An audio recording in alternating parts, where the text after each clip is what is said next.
Welcome to Bite-Sized Battles. Land. My land. It's even in many countries' names. England, Deutschland, Thailand. And in the Persian language, the word stan means land too. So Afghanistan is the land of the Afghans, or Borat's famous country, Kazakhstan, is the land of the Kazakhs.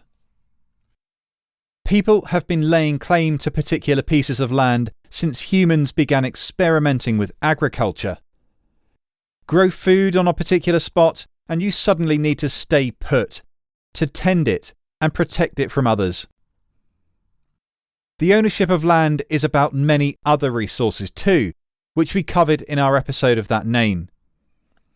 Ultimately, if you have access to valuable raw materials, it makes you and your people more likely to survive.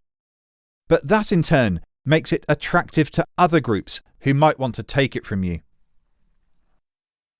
But land in itself isn't just about resources or a fight for survival. As the centuries swept by and civilizations' societies grew more sophisticated, land also became a sign of wealth and prestige. And if someone robs you of that land, or your inheritance of it, it can and has caused violent dynastic disputes lasting decades and longer. It's also been one of the primary drivers of history's empire building, in a junior school-esque my empire is bigger than yours kind of way. Sometimes we just want to be the biggest. I can almost feel Texans nodding. And there's one final use for land, which caused one of the largest and most devastating invasions of history. Operation Barbarossa. Hitler had several reasons for launching Nazi Germany's blitzkrieg into the Soviet Union in June 1941, including his belief that Nazism would have to face down what he called Jewish Bolshevism sooner or later. So why not now, shortly after Stalin had purged his officer class of its best men?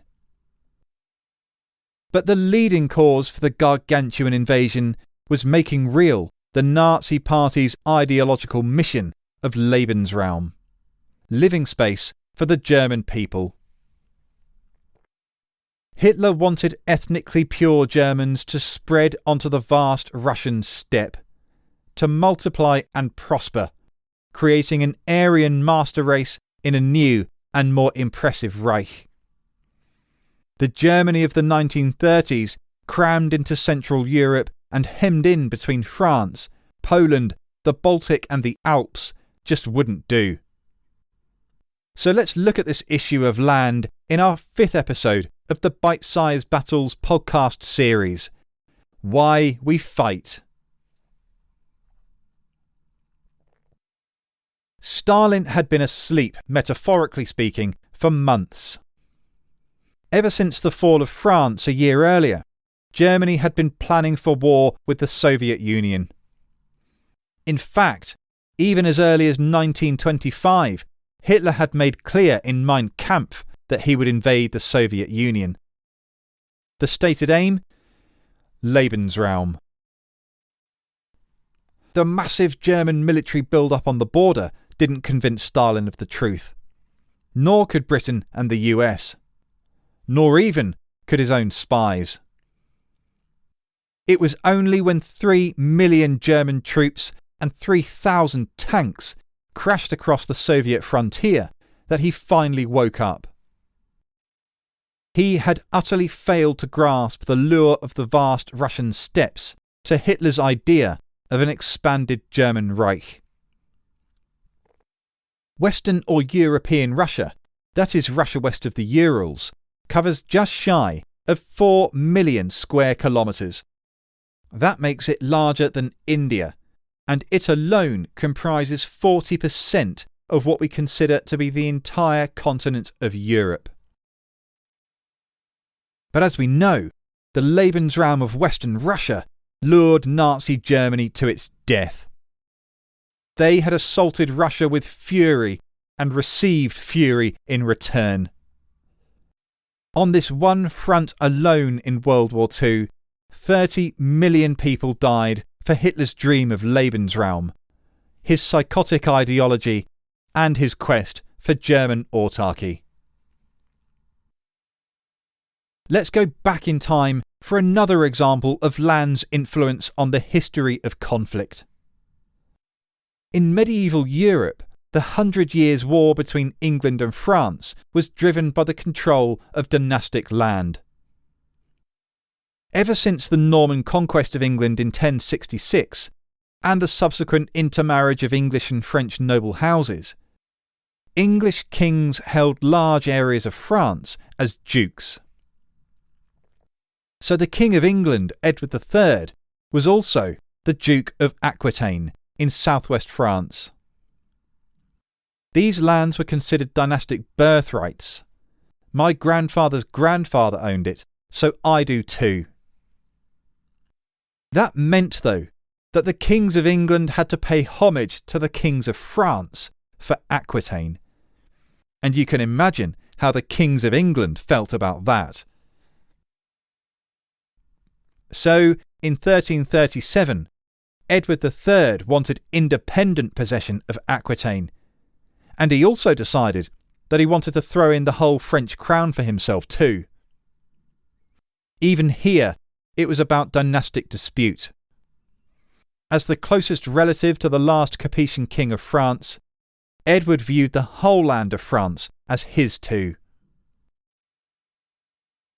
To give a sense of the importance of land in this dispute, we have to mention that nation-states as we understand them today didn't exist in the 14th century.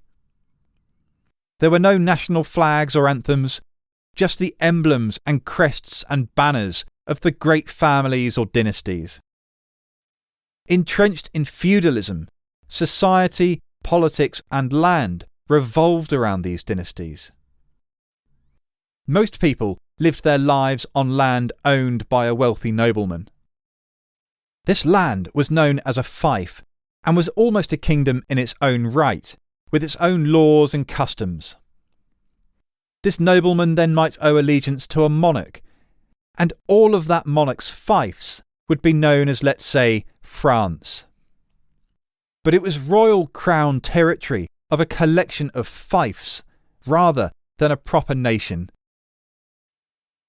So what Edward III wanted in 1337 was direct control of the fief of Aquitaine, and then of all the other fiefs of the Crown of France too. Absolutely this was about ego, prestige, wealth and power. But at the end of the day, what gave you all those things was land, land and more land. Ultimately, it led to a series of wars over more than 100 years, which saw two immensely powerful dynasties go head to head. After a longbow-fuelled start with stunning victories at Poitiers, Crécy and Agincourt, England then suffered defeats to Joan of Arc and was eventually pushed out of France altogether by 1453. One of today's enduring disputes over land is in the Indian subcontinent. In 1948, the two newly independent countries of Pakistan and India fought a war for control of Kashmir. War broke out again in 1965 and for a third time in 1999. The roots of the conflict are partly religious and go back to the partition of Muslim Pakistan from Hindu India following the end of British rule. Kashmir is claimed by both because its religious heritage is mixed, and neither side is willing to back down.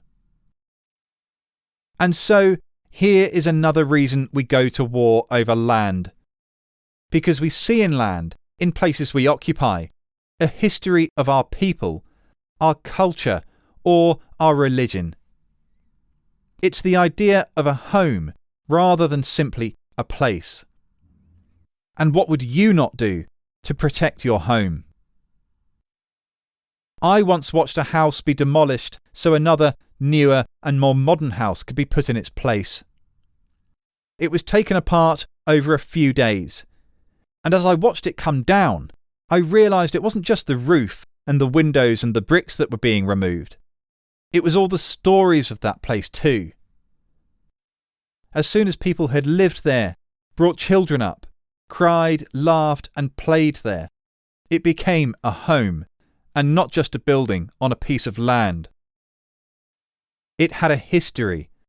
It had stories to tell. And so it is too with land. As soon as a group or a people make a place their home, they farm it, fight for it, improve it, mourn and celebrate in it. It's not just any old land anymore. It's your heritage, the story of your people, your home.